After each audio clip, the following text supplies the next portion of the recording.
नमस्कार दोस्तों। आज हम electric field due to a uniformly charge infinite plane sheet की वजह से जो इलेक्ट्रिक फील्ड है उसके बारे में डिस्कस करेंगे। हमारे पास कोई प्लेन शीट है जिसमें यूनिफॉर्म चार्ज डिस्ट्रीब्यूटेड है, जिसकी जो सरफेस चार्ज डेंसिटी है वो लैम्डा है, तो उसकी वजह से जो इलेक्ट्रिक फील्ड प्रोड्यूस हुआ है वो फाइंड आउट करेंगे। इसके कारण जो हमारा गॉसियन सरफेस होगा वो सिलेंड्रिकल बॉक्स के जैसा होगा, लाइक इसके जैसा होगा। ये हमारे पास प्लेन शीट है और इसमें जो हमारा गॉसियन सरफेस होगा इसकी बिल्कुल क्रॉस होगा इस तरीके से, और इसकी वजह से इस एंड फेस की वजह से और इस एंड फेस की वजह से इलेक्ट्रिक फील्ड प्रोड्यूस होगा। इसकी वजह से ई एस होगा या ई ए जो भी यूज़ करो, इसकी वजह से भी ई ए होगा। तो टोटल जो सरफेस एरिया फ्लक्स होगा वो 2 EA होगा। तो हमारा जो फॉर्मूला लगा के हम इसको सोल्व कर लेंगे सिंपली। तो सोल्व करते हैं दोस्तों। मान लिया कि हमारे पास कोई एक ब्रिक यूनिफिनिट प्लेन शीट है with uniform charge surface density sigma है, उसमें फ्लक्स जो है कर्व सरफेस पे वो 0 होगा, क्योंकि प्लेन शीट के एंड फेस पे ही चार्ज होगा, बाकी तो सब सरफेस पे पहुंच जाएगा। ठीक है, इसकी वजह से ही फ्लक्स होगा, बाकी सब 0 होगा। अब दोस्तों ये देखो, ये क्रॉस सेक्शन एरिया ए है, इसका क्रॉस सेक्शन एरिया दोनों का ए है, तो इसमें जो गॉसियन सरफेस होगा वो सिलेंड्रिकल होगा। क्या होगा दोस्तों? सिलेंड्रिकल होगा, सिलेंड्रिकल बॉक्स की फॉर्म में होगा। इस तरीके से होगा वो। हमारी प्लेन शीट में से जो फ्लक्स हो डिब्बी, एक डिब्बी बोलते हैं ना, इसके क्रॉस होकर जाएगी। तो जो टोटल फ्लक्स होगा इस एंड के कारण और इस एंड के कारण होगा E A plus E A 2 EA। तो गॉस थ्योरम यूज़ करते हैं। इसकी वैल्यू क्या होती है? Q upon epsilon naught 2 epsilon A. यहाँ से हम क्यू की वैल्यू पुटअप करेंगे, यहाँ से सिग्मा अपॉन क्यू ए होता है, क्यू की वैल्यू सिग्मा ए यहाँ पे पुटअप करेंगे, ए से ए कैंसिल आउट हो जाएगा, तो ई की value sigma upon 2 epsilon not होगी। तो यहाँ पे किस बात से नोटिस हो रहा है कि एक तो इसमें आर नहीं है, ई की वैल्यू आर से डिपेंडेंट है। प्लेन से आर किसी भी डिस्टेंस में निकालो आप, इलेक्ट्रिक फील्ड एक जैसे ही होगा उसमें। और ये पॉजिटिव सीट के लिए सिग्मा की वैल्यू पॉजिटिव होगी और नेगेटिव सीट के लिए सिग्मा की वैल्यू नेगेटिव होगी।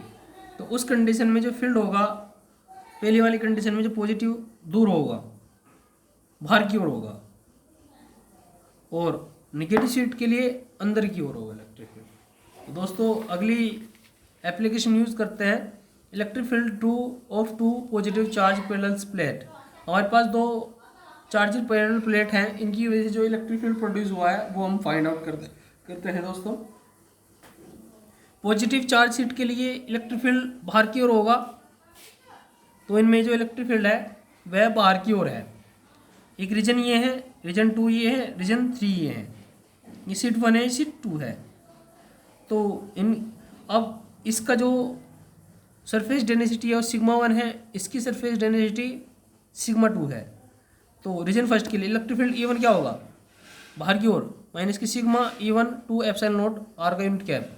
E2 की वैल्यू भी sigma minus sigma 2 epsilon naught are का यूनिट वेक्टर। तो सुपरपोजिशन प्रिंसिपल क्या कहता है? दोनों ऐड हो जाएंगे, तो ऐड होकर माइनस के R upon 2 epsilon not sigma 1 plus sigma 2 बचेगा। रीजन थर्ड में देखते हैं। रीजन थर्ड में E2 की डायरेक्शन इस साइड है, तो दोनों की डायरेक्शन एक डायरेक्शन में ही है, और जो फाइनल रिजल्टेंट है वो इस डायरेक्शन में है। तो एक पॉजिटिव होगा, एक नेगेटिव होगा। इस फेस की वजह से इस डायरेक्शन में, इस फेस की वजह से भी इस डायरेक्शन में, तो एक दूसरे से अपोजिट डायरेक्शन में। तो इलेक्ट्रिक फील्ड क्या होगा? E1 is to sigma 1 upon 2 epsilon nought R1 का unit vector, E2 is to minus की सिग्मा 2 एप्सिलॉन नॉट R का यूनिट कैप। तो सुपरपोजिशन प्रिंसिपल लगाकर sigma 1 minus R cap 2 epsilon not sigma 1 minus sigma 2 होगा। Reason third में देखते हैं। अब दोनों ही इलेक्ट्रिक फील्ड एक दूसरे से अपोजिट डायरेक्शन में है, एक दूसरे से अपोजिट डायरेक्शन में है, एक डायरेक्शन में नहीं है। इस वाले में भी एक डायरेक्शन में गए थे, इस वाली कंडीशन में भी एक डायरेक्शन में गए थे, लेकिन इसमें एक डायरेक्शन में नहीं है। दोनों ही अलग अलग डायरेक्शन में है। एक मिनट देखो दोस्तों, ये फेज है हमारा, इस सरफेस के कारण इलेक्ट्रिक फील्ड इस डायरेक्शन में है। ठीक है दोस्तों, प्लेट 2 के इस फेस के कारण इलेक्ट्रिक फील्ड इस डायरेक्शन में है। अब दोस्तों ये रीजन फर्स्ट की बात है।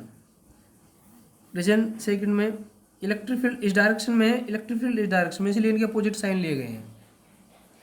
रीजन थर्ड में इलेक्ट्रिक फील्ड दोनों एक ही डायरेक्शन में है, इलेक्ट्रिक फील्ड दोनों एक ही डायरेक्शन में। फर्स्ट रीजन में भी इलेक्ट्रिक फील्ड एक ही डायरेक्शन में थे, सेकंड रीजन में अपोजिट डायरेक्शन में, तो थर्ड रीजन में भी एक ही डायरेक्शन में, तो इसलिए इनके साइन एक जैसे ले गए थे, लेकिन सेकंड रीजन में अपोजिट साइन लिए थे। तो E1 equals to sigma 1 two epsilon naught are का unit vector, E2 equals to sigma 2 two epsilon naught are का यूनिट वेक्टर। तो टोटल फील्ड क्या होगा, आर का unit vector two epsilon not sigma 1 plus sigma 2 होगा।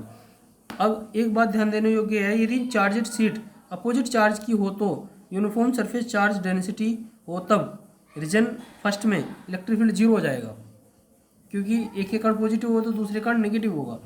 Reason second में दोनों add हो जाएंगी, सिग्मा आर का यूनिट वेक्टर एप्सिलॉन नॉट, क्योंकि यहाँ पे नेगेटिव नेगेटिव मिलकर पॉजिटिव बन जाएगा, और थर्ड में भी 0 होगा। ओके दोस्तों, चैनल को सब्सक्राइब और वीडियो को लाइक करना ना भूलें। Thank you guys, bye.